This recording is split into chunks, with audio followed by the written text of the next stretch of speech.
Hello friends and welcome again to the next video lecture of the computer graphics. और आज का जो discussion का टॉपिक है वो है कि सर्किल ड्राइंग एल्गोरिथम इन कंप्यूटर ग्राफिक्स।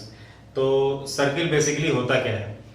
तो सर्किल एक ऐसा क्लोज्ड राउंडेड पिक्चर होता है जिसमें कि उस सर्कमफ्रेंस पर जितने भी पॉइंट्स होते हैं हर एक पॉइंट का सर्किल के सेंटर से जो डिस्टेंस होता है वो इक्वल होता है। ये इसकी बेसिक प्रॉपर्टी होती है। इसको कुछ ऐसा समझ सकते हैं, सपोज दैट कि this is a rounded picture और इसमें एक चीज और होता है कि सर्किल में कोई भी एंड पॉइंट नहीं है। जैसे कि लाइन में दो एंड पॉइंट्स होते हैं लेकिन सर्किल में कोई भी एंड पॉइंट नहीं होता। बेसिकली इसके फर्स्ट पॉइंट और लास्ट पॉइंट दोनों एक ही पॉइंट पर क्लोज होते हैं, राइट। तो मान लीजिए कि एक सर्किल है क्लोज पिक्चर और यहाँ पे ये हमारा हो गया सेंटर, ठीक है। इस सेंटर से लेके यहां तक जो डिस्टेंस यानी कि कोई भी पॉइंट मान लिया हमारे पास x, y, ठीक है। तो इस x, y यानी कि इस पॉइंट से लेकर सेंटर जो सर्किल का सेंटर है यहां तक जो डिस्टेंस है ये हमारा होता है रेडियस r मान लेते हैं इसको। तो ये जो डिस्टेंस होता है वो यानी कि रेडियस पूरे के पूरे सर्किल में इक्वल होता है, ठीक है। तो इसकी एक प्रॉपर्टी और भी होती है, वो होती है सिमेट्रिक प्रॉपर्टी, ठीक है। सिमेट्रिक प्रॉपर्टी, तो सिमेट्रिसिटी का प्रॉपर्टी का मतलब ये होता है कि सर्किल ऑक्टेंट वाइज एक सिमेट्रिकल पिक्चर होता है, राइट। तो इसका मतलब ये है कि अगर मैं इसको 8 इक्वल ऑक्टेंट्स में डिवाइड कर लूं कुछ इस तरीके से, ठीक है।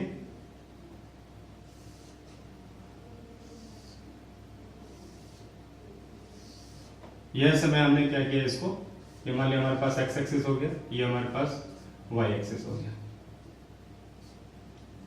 ठीक है। अब देखो इसको हमने 8 ऑक्टेंट में डिवाइड किया है, ठीक। तो यहां पर जो 8 ऑक्टेंट में डिवाइड करने का मतलब है, देखो ये जो फर्स्ट क्वाड्रेंट हो गया, सेकंड क्वाड्रेंट, थर्ड क्वाड्रेंट है, तो फोर्थ क्वाड्रेंट। तो बेसिकली हमको पता है कि ये जो क्वाड्रेंट होता है वो 90 डिग्री के एंगल पर होता है, ठीक है। अब इसी का जब ये ऑक्टेंट में डिवाइड करो तो ये हाफ है, मतलब ये जो एंगल हुआ आपके पास वो हो गया 45 डिग्री का। तो ये जो पॉइंट है ये पॉइंट हुआ मिडिल पोर्शन, ठीक है, middle portion of this first quadrant. अब ये पॉइंट पर, इस पॉइंट पर देखो x की वैल्यू क्या होगी हमारे पास 0 होगी और y की वैल्यू कितनी होगी, y इज इक्वल टू होगा हमारा r के बराबर, ठीक है। क्योंकि देखो ये हमारा रेडियस के बराबर है, तो यहां से लेके यहां तक जो डिस्टेंस हमारे पास ये होगी r और ये पॉइंट पर हमारा x की वैल्यू होगी 0। तो इस पॉइंट की वैल्यू हमारे पास होगी x is equal to 0 and y is equal to r। अब पॉइंट ये है कि अगर हम इस ऑक्टेंट में यानी कि फर्स्ट ऑक्टेंट, ये हमारे पास है फर्स्ट ऑक्टेंट, तो फर्स्ट ऑक्टेंट के अगर सारे के सारे पिक्सल पोजीशंस हम किसी तरीके से फाइंड कर ले यहां से लेकर यहां तक, ठीक है, तो सिमेट्रिसिटी प्रॉपर्टी के थ्रू आप इस सर्किल के बाकी के ऑक्टेंट के सारे pixel positions along the circle path calculate कर सकते हो। ये इसका सबसे बेटर पिक्चर मतलब प्रॉपर्टी होती है सर्किल की। सो इन all the algorithms the basic motive is that we have to find out all the pixel positions along the circle path from this point to this point। मतलब first octant के सारे pixel positions को हमें find करना ये main motive होता है, ठीक है। अब आप पता कैसे लगाओगे कि ये सारे के सारे पॉइंट्स कैसे निकलेंगे? देखो यहां पर हमारे x की वैल्यू 0 हो गई, यहां पर जो पॉइंट है वहां पर ये वैल्यू हमारे पास x is equal to y है, यानी कि इस पोजीशन पर x is equal to y चले, यानी कि हमें पॉइंट कहां से कहां तक कैलकुलेट करने पड़ेंगे फर्स्ट ऑक्टेंट के लिए, for from x is equal to 0 to x is equal to y तक, ठीक है। अब क्या है कि बाकी सारे पॉइंट्स हम कैसे देख सकते हैं? बेसिकली जितने भी ऑक्टेंट्स के पॉइंट्स हैं वो सारे के सारे बेसिकली रिफ्लेक्टेड पॉइंट होते हैं उसके प्रीवियस ऑक्टेंट के, ठीक है। जैसे अगर मान लिया जाए कि हमारे पास ये पॉइंट x, y है, ठीक है, तो उस केस में इसका रिफ्लेक्टेड पॉइंट यहां पर होगा जिसमें से रिफ्लेक्शन एक्सिस हमारे पास ये वाली लाइन होगी, ठीक है। अब इस लाइन का जो इक्वेशन है ये हमारे पास होता है y is equal to x. इस लाइन का जो इक्वेशन मान के चलते हैं ये हमारे पास है y इक्वल टू 0। इस लाइन का इक्वेशन हमारे पास आता है y is equal to minus x और इस लाइन का इक्वेशन हमारे पास आता है y x is equal to 0। तो अगर मुझे इस पॉइंट का रिफ्लेक्टेड पॉइंट इस ऑक्टेंट में चाहिए तो वो पॉइंट जो होगा वो इस वाली लाइन का रिफ्लेक्टेड पॉइंट होगा यहां पर, ठीक है। अगर ये हमारा x, y है तो अभी ध्यान, ये हम पॉइंट्स कैसे, रिफ्लेक्शन की वैल्यू कैसे फाइंड करेंगे? बेसिकली कंप्यूटर ग्राफिक्स में रिफ्लेक्शन नाम का एक टॉपिक है, तो वो अभी तुमने पढ़ा नहीं है, तो जब हम पढ़ेंगे तब बता देंगे रिफ्लेक्शन से ये वैल्यू आएंगे कैसे। तो अभी तक ये बस हमें ध्यान रखना है कि हमें ये वैल्यू कैसे निकाल सकते हैं। ठीक है, तो देखो ये वाली जो लाइन है x इजिकल टू वाई और sorry y equal to x line और line y equal to minus x line पर हमें वैल्यूज जो होती हैं वो x और y कोऑर्डिनेट के अंदर रिवर्स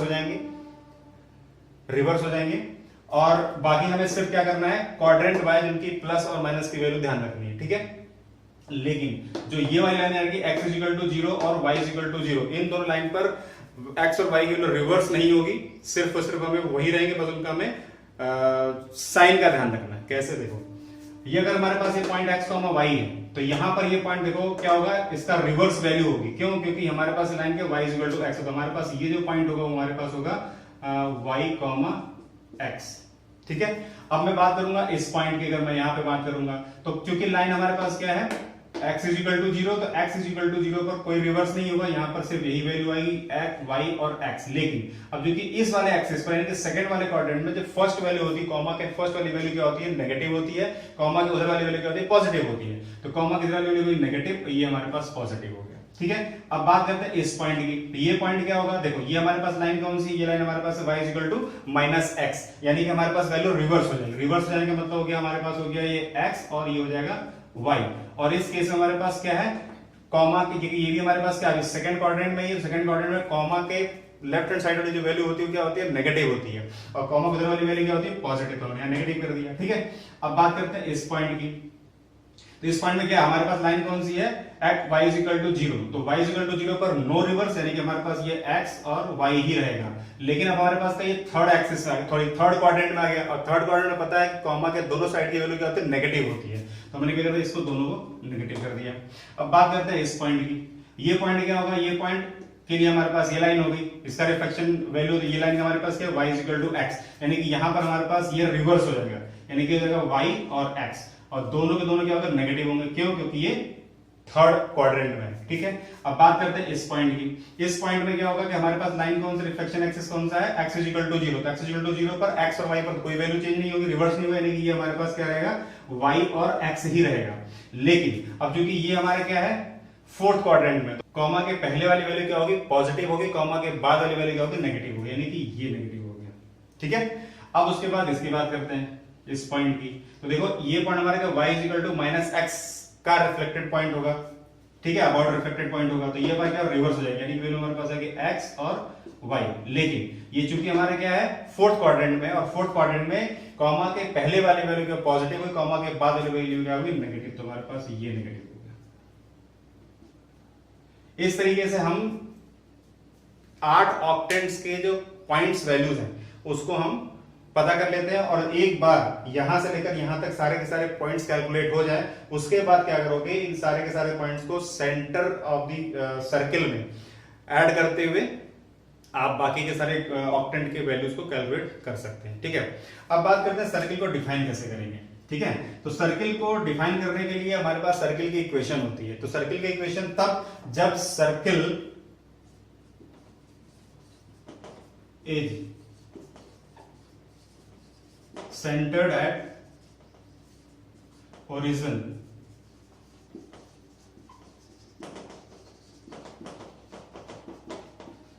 कोऑर्डिनेट सिस्टम। तो अगर ओरिजिन पर ये है, जैसे कि यहां पर मान लो ये ओरिजिन हमारे पास, तो ओरिजिन पर अगर सेंटर्ड है तो उसके साथ हमारे पास इक्वेशन होता है x square plus y square minus r square equal to 0।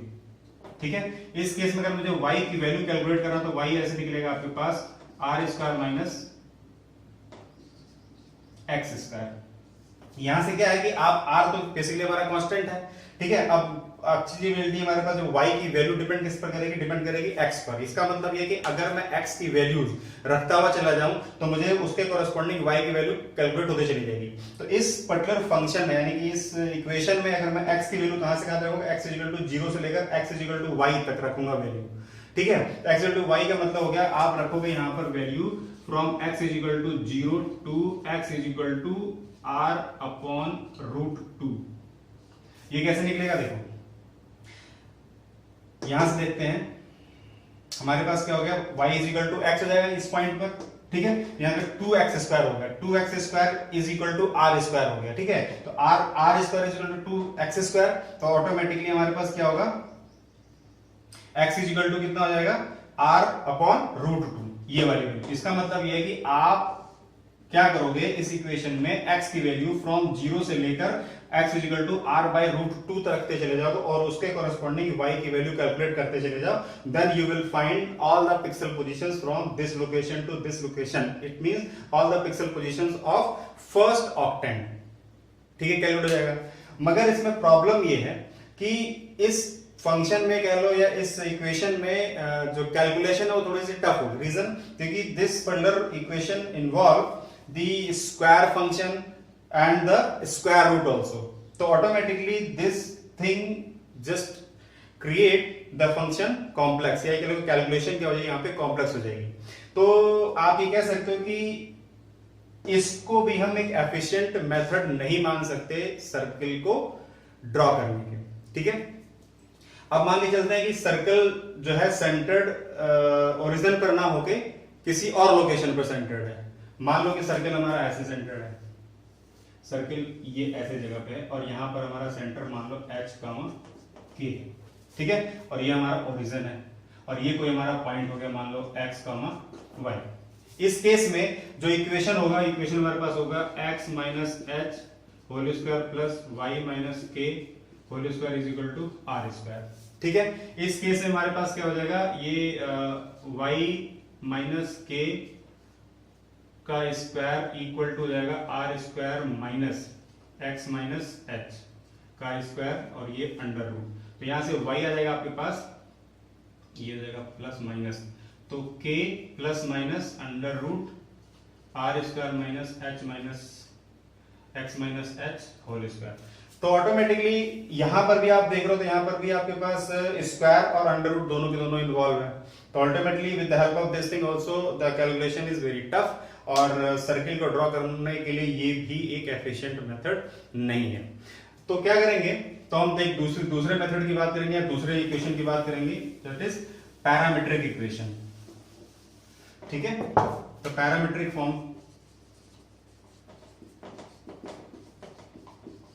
तो पैरामीट्रिक फॉर्म में जो इक्वेशन होती है पोलर कोऑर्डिनेट के फॉर्म में x की वैल्यू निकल जाती है r cos theta and y is equal to r sin theta. ठीक है, तो यहां पर क्या r कांस्टेंट है, x और y दोनों आपके पास वेरिएबल वैल्यूज है, इन दोनों की वैल्यू हम कैलकुलेट करते चले जाएंगे। जहां पर थीटा क्या है, थीटा एक करंट एंगल है। ओके, तो हमारे पास क्या है कि पैरामीट्रिक फॉर्म इक्वेशन की है x equal to r cos theta and y equal to r sin theta. तो with the help of these two things we can also find out the all the pixel positions in the first octant, but the problem is that कि finding out the value of cos theta and sin theta is a time consuming process। इसका मतलब ये है कि जो previously हमने method use किया कि with the help of direct function, direct equation for circle drawing, उससे क्या होगा कि sin theta और cos theta की वैल्यू कैलकुलेट करना उनके कंपैरिजन में थोड़ा सा टाइम कंज्यूमिंग प्रोसेस है। ठीक है, तो अब ये हम ये भी कह सकते हैं कि इन दोनों ही मेथड्स यानी दोनों ही इक्वेशन के थ्रू अगर हम सर्किल को ड्रॉ करने जाएं तो वो एक एफिशिएंट मेथड नहीं होगा। तो फिर क्या करें, उसके बाद क्या हुआ कि दो most efficient and less time consuming algorithm बनाया गया जिसका नाम है, the first one is mid point circle drawing algorithm और दूसरा यूज किया गया